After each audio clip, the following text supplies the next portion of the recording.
Comme prévu, les médiateurs du dossier Notre-Dame-des-Landes ont rendu leur rapport au Premier ministre ce mercredi.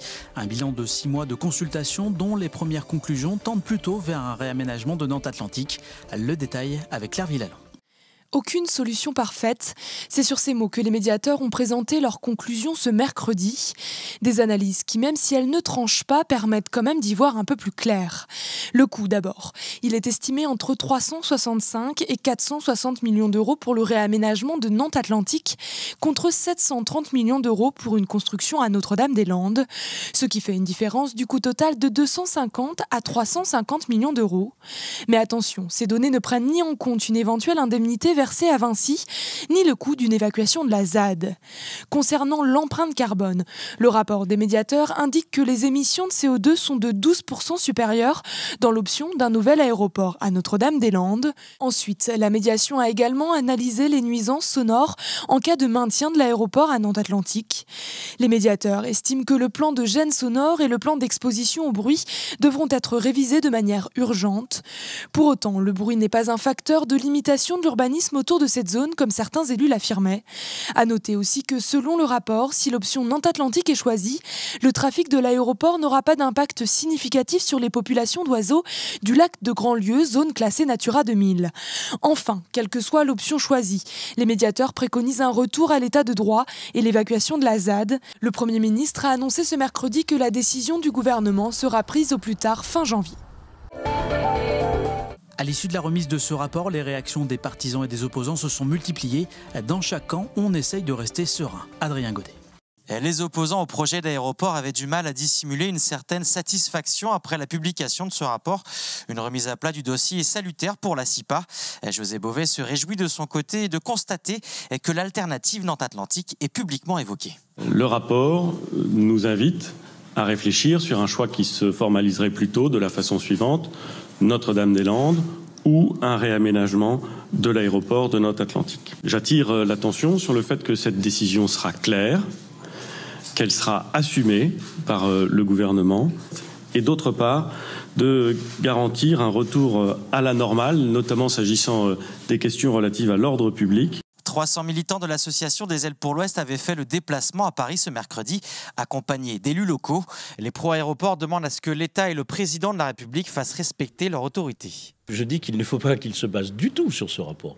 Malgré les apparences de ce rapport, il n'y a pas d'alternative à Notre-Dame-des-Landes et que la solution de conforter l'aéroport sur le site actuel, c'est une impasse. C'est d'abord une impasse pour le développement, mais c'est surtout une impasse pour les 70 000 habitants qui sont chaque jour survolés à basse altitude, les collèges, les enfants. Tous disent attendre sereinement la décision d'Emmanuel Macron avant d'éventuellement poursuivre leur mobilisation. Le feuilleton de l'occupation de la faculté de Nantes se poursuit. Ce jeudi, les étudiants et la présidence de l'université n'ont pas réussi à trouver un terrain d'entente. Cédric Manet. Pas d'entente possible, simplement parce que la réunion prévue ce mardi matin entre les militants et la direction de l'université n'a finalement pas eu lieu. Cette manière de rompre le dialogue, pour nous, elle n'est pas acceptable. Chacun peut penser ce qu'il veut des modalités de cette occupation. Pour l'instant, il y a un soutien qui est extrêmement large du côté des personnels. Il faut maintenir toujours un espace de dialogue. Et de son côté, la direction de l'université estime qu'une nouvelle réunion n'est pas nécessaire, puisque selon elle, sa position est déjà claire. Nous, on leur a dit que, oui, nous, on était prêts à discuter, mais voilà, qu'il y avait un préalable qu'il fallait qu'ils libèrent le château, quoi.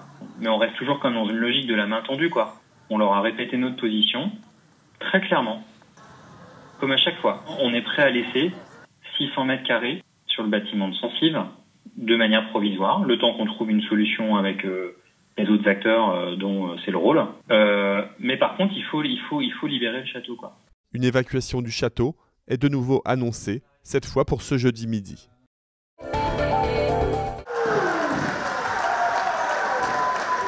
Enfin, après 10 journées de championnat, les joueurs du NRMV se sont imposés à domicile. Une victoire 3-7-1 qui tombe bien dans un derby très attendu contre le voisin rennais. Mais rien n'a été facile. Les Bretons enlèvent d'ailleurs une première manche très accrochée. Pas de quoi faire douter les joueurs du coach nantais Fulvio Bertini. Et beaucoup plus solide, le NRMV empoche les 3 sets suivants et se donne un peu d'air.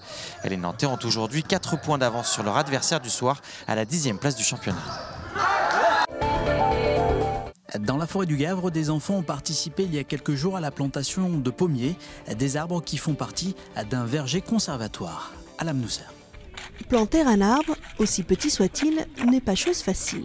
C'est bien, mais ça fait mal au dos. Ouais.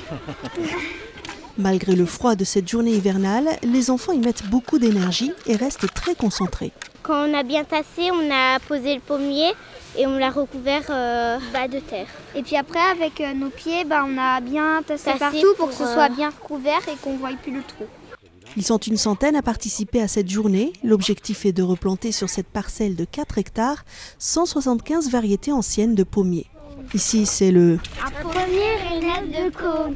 Et là, un pommier Rainette du Mans. Tu tasses bien au milieu comme ça. Venez tasser un petit peu là. Mais aussi le petit jaune, la pomme de glace, la pomme d'abeille et la préférée d'Anne de Bretagne en personne serait... C'est la patte de loup.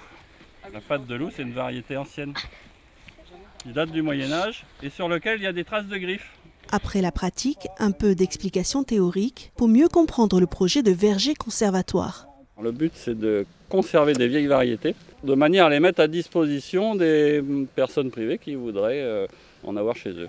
Travailler pour la biodiversité peut être aussi simple et concret que cette initiative, et avec une petite dose d'imagination, faire de ce site un lieu magique, grâce aux yeux émerveillés de ses futurs ambassadeurs. En fait, faire participer les enfants, ça permet de faire participer le territoire. Parce que du coup, en rentrant ce soir à la maison, ils vont raconter ce qu'ils ont fait à leurs parents et ils vont vouloir les emmener ici sur le site. Prochain rendez-vous pour nos apprentis jardiniers et pour le public, printemps 2018, pour assister aux premières floraisons.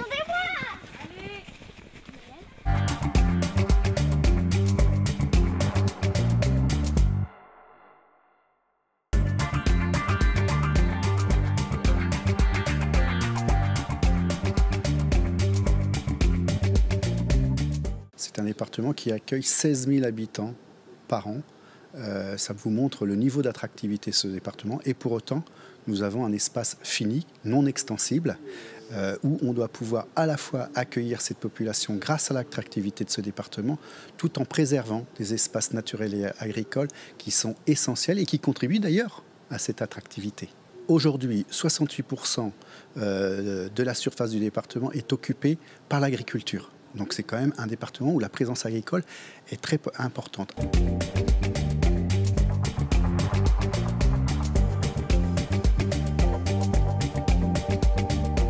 Cette journée, elle a rassemblé beaucoup de monde et elle a rassemblé l'ensemble des parties prenantes du foncier, des exploitants agricoles, les collectivités avec les élus, les opérateurs pour l'habitat et la construction de logements. Vous avez des associations environnementales, bref, l'ensemble des acteurs qui gravitent. Et c'est évidemment un colloque qui peut apparaître technique, mais qui est en fait un vrai colloque sur des enjeux de société.